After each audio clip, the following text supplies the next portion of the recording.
জনসাধারণের চলাচলের রাস্তা চলাচলের অনুপযোগী করে সৃষ্টি করছেন জনদুর্ভোগ। ইতোমধ্যে স্থানীয় এলাকাবাসী ঘটনার তাৎপর্য উল্লেখ করে উপজেলা নির্বাহী অফিসার বরাবর এবং বিভিন্ন প্রশাসনিক দপ্তরে অভিযোগ প্রদান করেন। এ বিষয়ে স্থানীয়রা বলছেন, আমার নাম মোহাম্মদ বাবলু। রাস্তার দুই সাইড দিয়ে প্রভাবশালী কিছু লোক তারা নিজের স্বার্থ হাসিল করার জন্য রাস্তার দুই সাইড বেঁধে রাখে। তো বেঁধে রাখার পরে দেখা যাচ্ছে যে রাস্তার যে পানি সেটা কিন্তু বাইরে যাইতে দেয়। ওটা পাকা রাস্তা, সরকারি রেকর্ডের রাস্তা। তো আমি চাই এই প্রভাবশালীরা এই যে 3 নম্বর ওয়ার্ডের জনগণ, এই জনগণের উপর যে অত্যাচার করতেছে, এই অত্যাচার আইনের মাধ্যমে তাদেরকে দমন করা হোক। বলছি রংপুরের বদরগঞ্জ উপজেলার রাধানগর ইউনিয়নের 3 নং ওয়ার্ড ডাঙ্গাপাড়ার ঘটনা।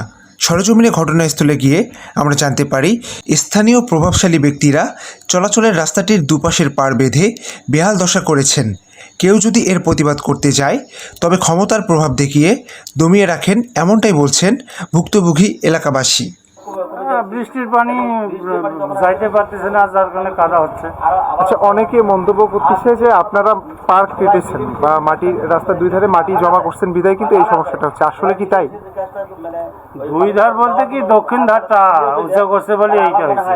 আচ্ছা, এটা কে করছে আসলে? ওই যে ওনারাই করছে। ওনারা কারা? ওই যে সিদ্দিকের ভাই সেকেন্দার।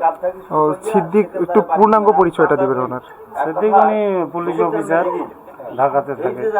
কোথায় কর্মরত আছে বর্তমানে? শুনছি মিরপুরে আছে। মিরপুরে। ওনার পোস্ট জানেন কি, পদবি?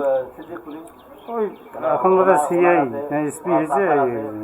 আচ্ছা, ওনারা কি ক্ষমতার প্রভাবে এমনটা করতেছে মনে হয়? আমাদের ধারণা, কিন্তু ওরা ওনাদের জমি ওনারা যাইতে দিচ্ছে না। সেটাই। আপনারা এলাকাবাসী কি চাচ্ছেন? আমরা এলাকাবাসী তো কাদা টাদা দিয়ে হাঁটতেছি, ওতে কি করবো এখন তারা যাইতে না দিলে। কিন্তু পানিটা নিষ্কাশনের জন্য ছাড়ি দেওয়া দরকার। তা তো সে কথা বলতেছি না যে তার পুলিশের প্রভাব খারাপ থেকে খারাপ না, কিন্তু তাদের ভাই ভাইদের যেটা করছে, তার বংশধরে যেটা করতেছে, তাতে বোঝা যাচ্ছে তাদের মানে ওই দিকটা কি বেশিটা ফলো করতে, কেন ওদেরকে কিছু বলা যাবে না, কেন ওরা তো এমনিতেই লোকজন বেশি, তাতে তার উপর লেভেলের লোক আছে।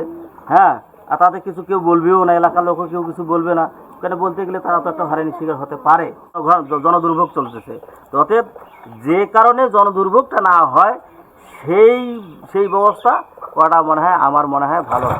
যেহেতু এটি একটি সকলের চলাচলের জন্য গুরুত্বপূর্ণ ব্যস্ততম রাস্তা, সেক্ষেত্রে এখানে সৃষ্টিকৃত সমস্যার দ্রুত সমাধান করা প্রয়োজন। আর তাই এ বিষয়ে বদরগঞ্জ উপজেলা নির্বাহী অফিসারের নিকট অবগত করা হলে তিনি বলেন, অভিযোগ পেয়েছেন, তদন্ত সাপেক্ষে দ্রুত আইনগত ব্যবস্থা গ্রহণ করবেন এবং সেখানে সৃষ্টি হওয়া সমস্যার সমাধান করবেন।